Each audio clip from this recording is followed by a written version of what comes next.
We live in a society that favors collectivism over individualism. Any pronouncement that is inharmonious with the baseline propaganda is deemed as hateful, miscellaneous, and any negative thing you can conjure up. Many people would rather be in a situation of torment, would rather be in a group where they are tortured constantly than be by themselves. Hey guys, I'm thinking of signing up for a gym. What do you mean? Ha ha ha ha. Do you think you can actually make that gym? Do you think you can be consistent? Look at your skinny arms. It's not possible. Get over it. Hey bros, I'm focusing on myself this year. There's this big personal development goals I want to do. Look at him. He thinks it's Einstein.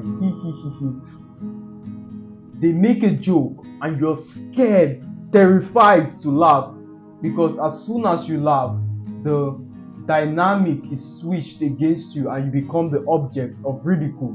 Yet you still stay in that dummy style that does not foster your growth. Why? You're scared of being judged. You're scared of taking that mentality to another group, or even worse, being stripped of every single friend you currently have. My friend, it's better to be by yourself. Identify all areas of insecurities. Work on it such that when you see a victim, you can stand up to the bullies and counsel the victim later on. I was in this situation before. Here's what I did. Here's how I did it. Helping people is a therapeutic way to live, but that's beyond the scope of this discussion. Why do people not hit big goals? Aside consistency and discipline and all other determinants, why do people fail to even have goals? Fear of judgment. I want to start a sandwich business. Go on. I'm terrified of what? What would the kids at school say?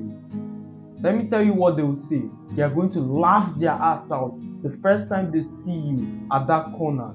The moment they walk past, they forget it. In an era of insanity, a generation that cannot focus 30 seconds on a video, why do you believe they have time to care about what you're doing? Many believe this, and erroneously so, that people actually go to their house or their place of habitat and meditate on them, or when we've experienced some kind of embarrassing moment, we believe every single person is talking about it in their homes, in their peer group. Sure, you might cross their mind maybe once or twice in 5 years, but most often than not, they don't care. Extrapolate this situation to your own life. When was the last time you sat down and thought about someone? Literally. Everyone is so obsessed about making a meaning of their own life that they don't have time to care about any single person that is irrelevant to their cause.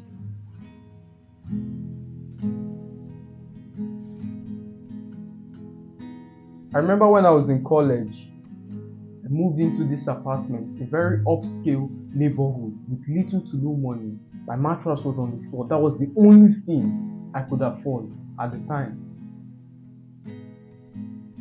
Food on my doorsteps would send shivers down my spine because I could not host anybody. There was no air conditioning. The mattress was on the floor. The apartment was a mess because I had little to no money to make the personal purchases.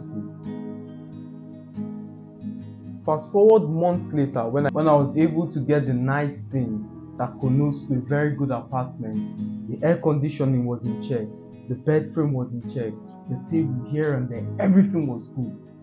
I would leave the apartment door wide open as opposed to crawling out. What changed? Still the same apartment, still the same individual, still the same ambience, but my mindset changed. I've sustained a belief that your mattress being on the floor would make people perceive you as middle class, even worse, as a poor person. And that's all insecurities are, other people's opinion of you. Somewhere along the line, I've sustained the wrong belief that having that reality would make people perceive you X-ray. Do I really want to be viewed as that? Hell no. The nuance part of it is it can act as a motivating factor to spur you to heights of achievement unimaginable. But the pattern again is the despisement of process. There's process for every single thing in life, even the shape. Somewhere along the line, someone had to be the trailblazer that took them to royalty status. Be that guy. Insecurities are other people's opinion of you. One way to cure this is to stop judging others. When you see someone with horrible facials, instead of laughing, perhaps the person came from a poor household who cannot afford a decent skincare. You see someone with under 5 feet, instead of mocking the person or feeling better psychologically, at least I'm better than that guy, sympathize with him. Perhaps he didn't have good genes. There's not so much he can do about it. Let's not judge him. The moment you start, the moment you stop judging others, by extension, you stop judging yourself. Again, insecurities are other people's opinion of you.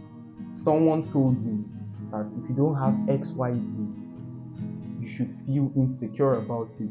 Someone told you as well, once you don't have the edges, once you don't have this group, once you don't speak in this way, you're not part of the cool guy. You have the choice to disregard that information and be the best version of yourself. Nothing is good or bad except thinking makes it so. It's the interpretation we give the circumstances and the happenings around us that either makes us feel better or hurts us. To learn to frame things in a positive light. That's the first thing. The second is, when you stop judging others, you stop judging yourself. I remember those days, the first time I was into developing myself and being a better individual, I would laugh at people who are still, or who I pronounce as time wasters, partying. I'll say, why are you wasting this time? Why are you wasting X money? An extension of it is, I began to feel very bad.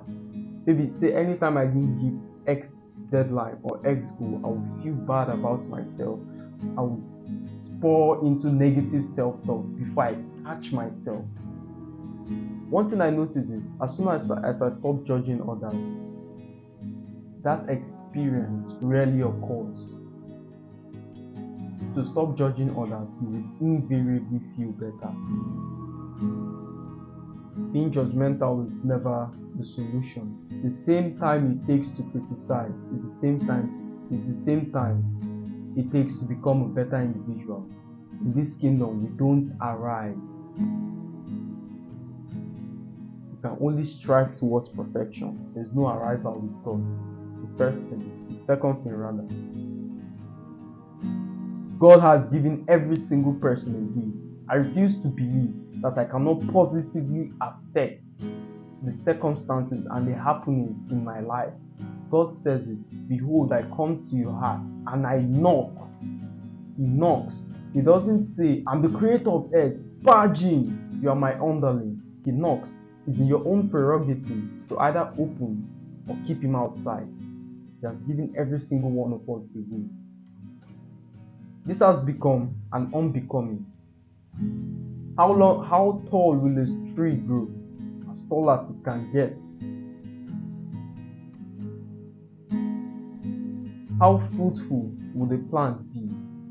As much as it can.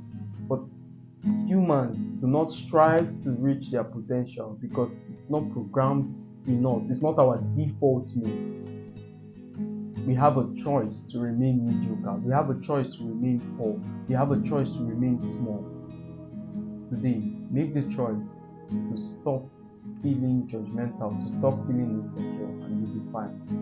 As always, my friend, it's a pleasure speaking to you. I'll see you in the next one.